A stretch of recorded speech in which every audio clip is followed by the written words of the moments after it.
This is commentary on lesson 116 in the workbook for A Course in Miracles. I don't have much commentary on this except to say that it'd be helpful each day to reread the instructions for this review. And this idea that we're entertaining both parts of our minds as we're doing this practice. We're taking these ideas in these lessons, like God's will for me is perfect happiness, and we're applying it to all of the situations in our lives, all the problems, all our concerns, all of our needs. And so we want to take these ideas and see how they actually solve those problems. And so we're holding both those things in our awareness, our seeming problems and this idea and how this idea relates to them. So these two lessons here about our happiness is really crucial in the Course, because what it's doing is it's juxtaposing our current view of happiness of like what can how can I build up my ego image as I'm doing this, what can I get to myself alone, and thinking that's happiness, whereas the true happiness is as we're doing all these things in the world, we're just demonstrating that we're a memory of that true self that we are, and we're helping ourselves and others remember.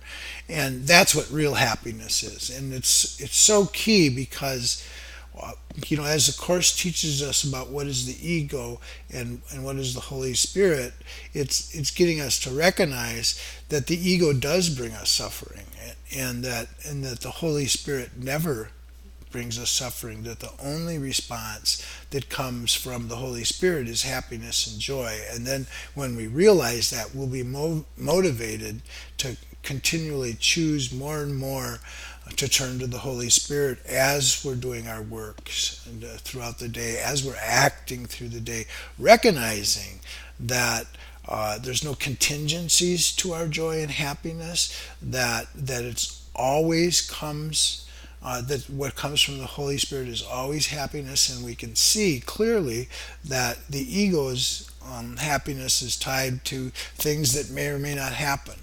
And it'll always be tied to some sense of lack and frustration because we didn't get our way. Things didn't change out there. But they changed. But when we're listening to the Holy Spirit, they have changed because we've changed our minds. We've gone inside.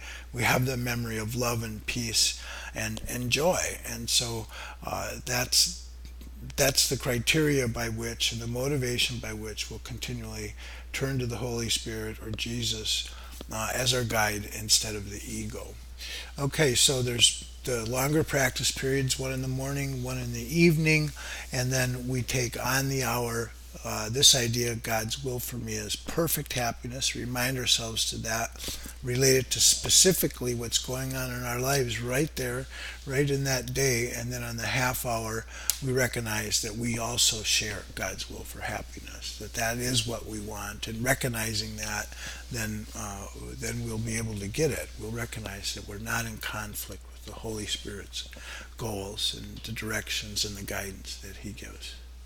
Okay, that's it for today. Thank you.